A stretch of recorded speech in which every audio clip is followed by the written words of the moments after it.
ओम शांति 11/5/2022 की साकार मुरली सुनते हैं बाबा से मधुर आवाज में। मीठे बच्चे, तुम ही बहुत काल से बिछोड़े हुए हो। तुमने ही पूरे 84 जन्मों का पार्ट बजाया। अब तुम्हें दुख के बंधन से सुख के संबंध में जाना है तो अपार खुशी में रहो। प्रश्न: अपार खुशी किन बच्चों को सदा रह सकती है? उत्तर: जिन्हें निश्चय है कि एक बाबा हमें विश्व का मालिक बनाने आया है।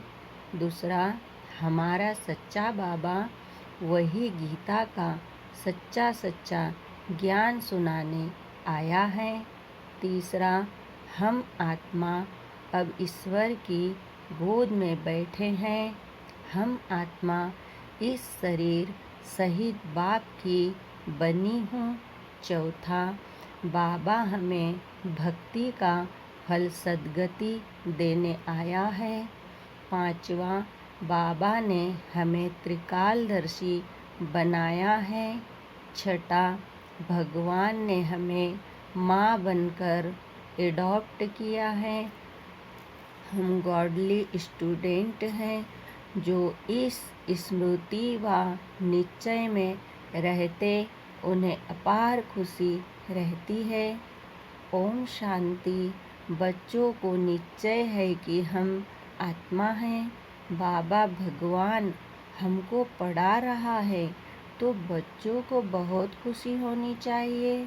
फिर बाबा ने कहा, सन्मुख आने से आत्मा समझती है कि बाबा आया हुआ है।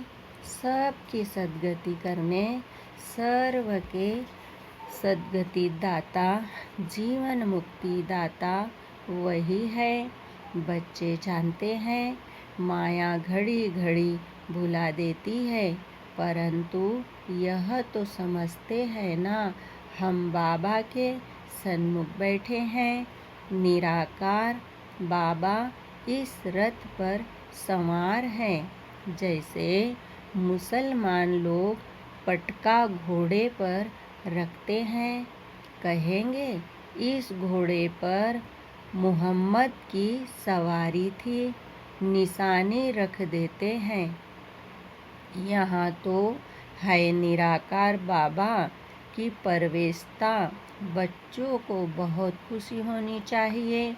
स्वर्ग का मालिक बनाने वाला बाबा व विश्व का मालिक बनाने वाला बाबा आ गया है। बाबा है गीता का सच्चा भगवान। आत्मा की बुद्धि बाप की तरफ चली जाती है। यह है आत्माओं का लव बाप के साथ। यह खुशी किन्हों को चढ़ती है? जो बहुत काल से अलग हुए हैं। बाबा खुद भी कहते हैं, मैंने तुमको सुख के संबंध में भेजा था, अब दुख के बंधन में हो। फिर बाबा ने कहा, तुम अभी समझते हो सब तो 84 जन्म नहीं लेते। 84 लाख चक्र तो कोई की बुद्धि में बैठ न सके। बाबा ने 84 का चक्र बिल्कुल ठीक बताया है। बाबा के बच्चे 84 जन्म लेते रहते हैं। अभी तो तुम जानते हो हम आत्मा इन ऑर्गेन्स द्वारा सुनते हैं। बाबा इस मुख द्वारा सुना रहे हैं।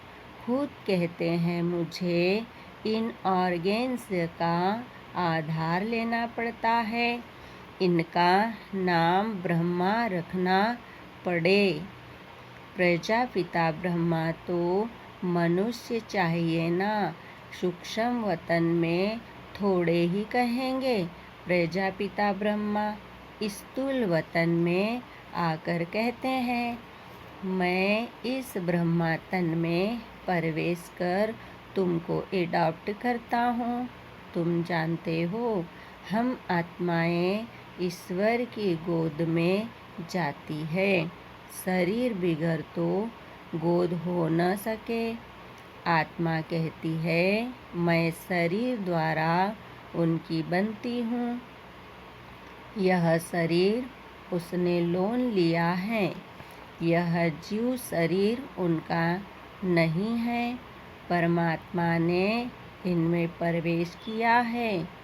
तुम आत्मा भी शरीर में प्रवेश हुई हो ना। यह बाबा भी कहते हैं, मैं भी इसमें हूँ। कभी बच्चा बन जाता हूँ, कभी माँ भी बन जाता हूँ। जादूगर है ना कहीं, फिर इस खेल पाल को जादूगरी समझते हैं। दुनिया में झूठी रिद्धि सिद्धि का काम बहुत चलता है। कृष्ण भी बन जाते हैं। जिनका भाव कृष्ण में होगा तो उनको झट कृष्ण दिखाई पड़ेगा। उनको मान लेंगे, फिर उनके फॉलोअर्स भी बन जाएंगे। यहाँ तो सारी ज्ञान की बात है। पहले यह पक्का निश्चय चाहिए कि मैं आत्मा हूँ। और बाबा तो कहते हैं, मैं तुम्हारा बाप हूँ। तुम बच्चों को त्रिकालदर्शी बनाता हूँ। ऐसी नॉलेज कोई दे न सके। भक्ति मार्ग का जब अंत होता है, तब बाप को आना पड़ता है। भल बहुतों को शिव के लिंग का, अखंड ज्योति स्वरूप का साक्षात्कार होता है। जैसी जिसकी भावना होती है तो वह मैं पूरी करता हूँ, परंतु मेरे से कोई मिलता ही नहीं। मेरे को तो पहचानते ही नहीं है।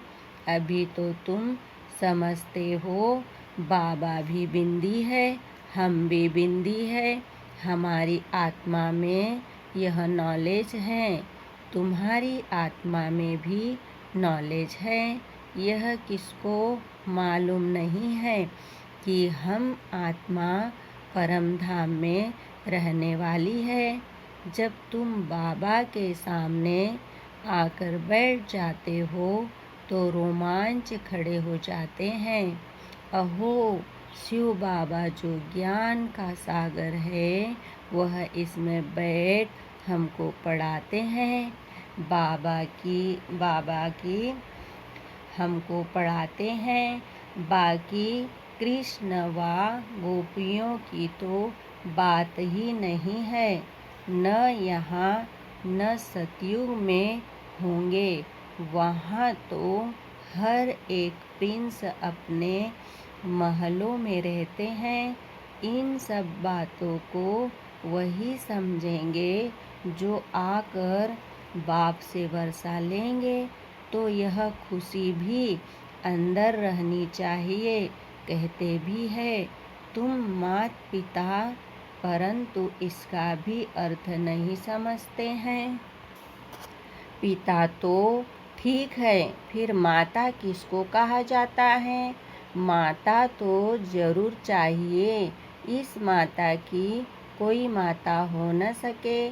यह राज बड़ा समझने का है और बाप को याद करना है। बाप कहते हैं, तुम्हारे में भी कोई अवगुण नहीं होना चाहिए। गाते भी है, मुझ निर्गुण हारे में कोई गुण नहीं। अब बच्चों को गुणवान बनाना पड़े। कोई काम नहीं, कोई क्रोध नहीं, देह का अहंकार भी नहीं चाहिए। इस समय तुम यहाँ बैठे हो, जानते हो हम यहाँ हैं, फिर मुरझाइश आदि क्यों आनी चाहिए, परंतु यह परिपक्व अवस्था अंत में ही होगी। गाया भी हुआ है, अति इंद्रिय सुख पूछना हो तो गोप गोपियों से पूछो, यह अंत में होगा। ऐसे कोई कह नहीं सकता कि हम 75% अति इंद्रिय सुख में रहते हैं।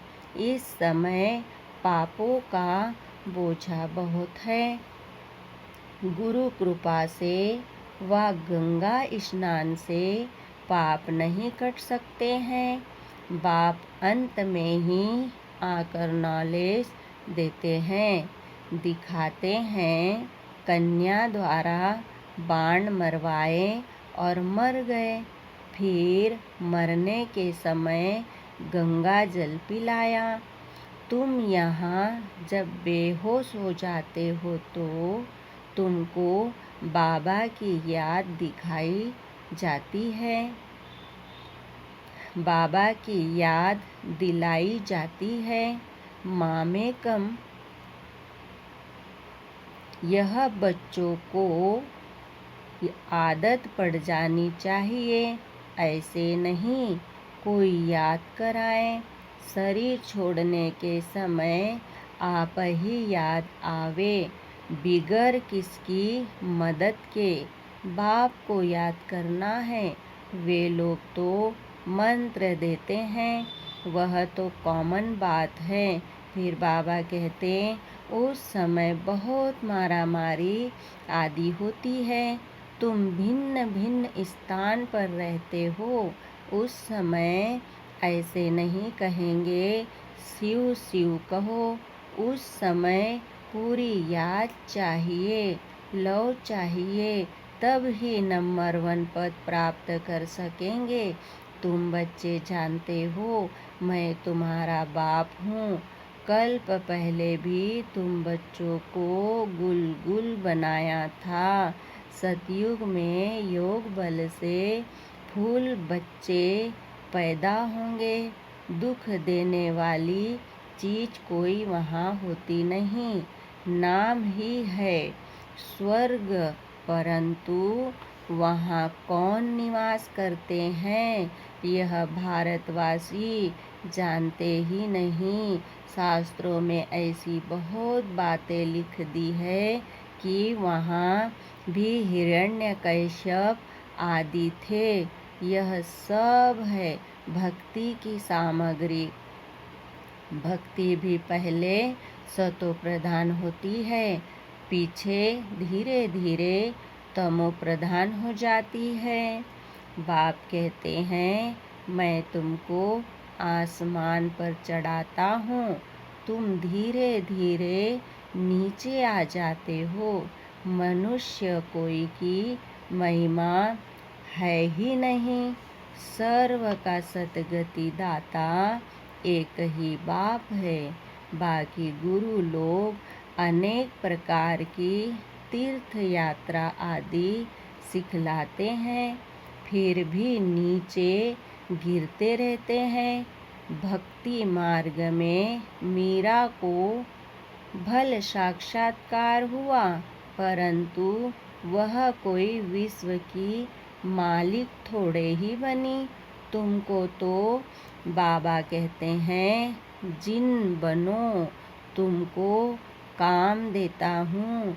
सिर्फ अल्फ बे को याद करते रहो। अगर थक जाएंगे, याद नहीं करेंगे तो माया कच्चा खा जाएगी। एक कहानी भी है, जिन खा गया। बाबा भी कहते हैं तुम याद नहीं करेंगे तो माया कच्चा खा जाएगी। याद में बैठने से खुशी चढ़ती है। बाबा हमको विश्व का मालिक बनाते हैं। बाबा सामने बैठे हैं, तुम आत्माएं सुनती हो। मीठे लाडले बच्चे, मैं तुमको मुक्ति धाम में ले चलने आया हूँ। भल वापिस जाने की कोशिश बहुत करते हैं, परंतु कोई जा नहीं सकते। कलयुग के बाद सतयुग, रात के बाद दिन आना ही है। तुम जानते हो सतयुग में हम ही होंगे। बाबा फिर से हमको राज्य भाग्य देते हैं। खुशी का पारा चढ़ेगा अंत में, जब फाइनल होंगे विनाश हो जाएगा। तुम साक्षी होकर देखते रहेंगे। खूने नाहे खेल है ना, क्या गुनाह किया है जो मारने लिए बॉम्ब्स आदि बनाए हैं। मरेंगे तो सही, वह भी समझते हैं हमको कोई पैर रहे हैं। जो नहीं चाहते भी हम यह बॉम्ब्स आदि बनाते हैं। खर्चा तो बहुत होता है, ड्रामा में नूंद है, इनसे विनाश होना ही है। अनेक धर्म बीच एक धर्म राज्य कर न सके। अब अनेक धर्मों का विनाश हो, एक धर्म की स्थापना होनी है। तुम जानते हो, हम बाबा की श्रीमत पर राज्य स्थापन कर रहे हैं। वह फिर चले जाते हैं मैदान पर ड्रिल आदि सीखने के लिए। समझते हैं मरना और मारना है। यहाँ तो वह बात नहीं। बहुत खुशी रहनी चाहिए कि बाबा आया है। प्राचीन भारत का राजयोग निराकार भगवान ने ही सिखाया था। नाम बदलकर कृष्ण रख दिया है। फिर बाबा ने आगे समझाया, सन्यासी लोग समझते हैं हमारा ही प्राचीन योग है। तुमको कितना अच्छी रीति समझाते हैं। बच्चे, मुझे पहचानते हो, मैं तुम्हारा बाप हूँ। मुझे ही पतित पावन ज्ञान का सागर कहते हो। कृष्ण तो पतित दुनिया में आ न सके। कृष्ण को फिर द्वापर में ले गए हैं। कितनी गलत फहमी है। बिल्कुल तमोप्रधान बन गए हैं। मैं आता ही हूँ तब हूँ जब सबको मुक्ति धाम में ले जाना है। तुम जानते हो, हम पढ़ रहे हैं, हम गॉडली स्टूडेंट हैं। यह सिमरन करते रहो तो रोमांच खड़े हो जाएंगे। बाबा तुम बच्चों को ज्ञान का गर्भ धारण करा रहे हैं, फिर तुम यह भूल क्यों जाते हो। बच्चा पैदा हुआ और बाबा कहने लग पड़ा। समझ जाते हैं हम वारिस हैं, तो निरंतर दादे को याद करो। बाबा मत देते हैं, बच्चे काम महाशत्रु है। इसने तुमको आदि मध्य अंत बहुत दुख दिया है। यह है मृत्यु लोक। वैश्यालय राम शिवालय बनाते हैं, जिसमें देवी देवता धर्म का राज्य होता है। परंतु उन्होंने कैसे राज्य लिया, कब लिया, यह तुम अब जान गए हो। वह समझते गॉड गॉडेज कभी पुनर्जन्म नहीं लेते हैं। किस एक बड़े को समझ में आ जाए तो आवाज़ फैल जाएगा। गरीब की तो कोई बात नहीं सुनते। तुम्हारे में भी नंबरवार धारणा वाले हैं। स्कूल एक ही है, टीचर एक ही है, बाकी पढ़ने वाले सब नंबरवार है। अच्छा, मीठे मीठे सिखिलिदे बच्चों प्रति माता पिता बाप दादा का याद प्यार और गुड मॉर्निंग। रूहानी बाप की रूहानी बच्चों को नमस्ते। हम रूहानी बच्चों की रूहानी बाप दादा को याद प्यार गुड मॉर्निंग नमस्ते। ओम शांति। धारणा के लिए मुख्य सार है, सुनते हैं। पहला पॉइंट, माया के वार से बचने के लिए जिन बन अल्फ और बे को याद करते रहना है। सिर पर जो पापों का बोझा है उसे योग बल से उतारना है। अति इंद्रिय सुख में रहना है। दूसरा सुनेंगे, मुख से सिर्फ स्यू स्यू नहीं करना है। बाप से सच्चा लव रखना है। कांटों से फूल बनाने की सेवा में तत्पर रहना है। वरदान है बहुत सुंदर। निश्चिंत स्थिति द्वारा यथार्थ जजमेंट देने वाले निश्चय बुद्धि विजयी रत्न भव। सदा विजयी बनने का सहज साधन है। एक बल, एक भरोसा, एक में भरोसा है तो बल मिलता है। निश्चय सदा निश्चिंत बनाता है और जिसकी स्थिति निश्चिंत है वह हर कार्य में सफल होता है, क्योंकि निश्चिंत रहने से बुद्धि जजमेंट यथार्थ करती है। तो यथार्थ निर्णय का आधार है निश्चय बुद्धि। निश्चिंत सोचने की भी आवश्यकता नहीं, क्योंकि फॉलो फादर करना है। कदम पर कदम रखना है। जो श्रीमत मिलती है उसी प्रमाण चलना है। सिर्फ श्रीमत के कदम पर कदम रखते चलो तो विजयी रत्न बन जाएंगे। बहुत सुंदर स्लोगन। मन में सर्व के प्रति कल्याण की भावना रखना ही विश्व कल्याणकारी बनना है। ओम शांति। शुक्रिया बाबा, शुक्रिया। ओम शांति, ओम शांति, ओम शांति।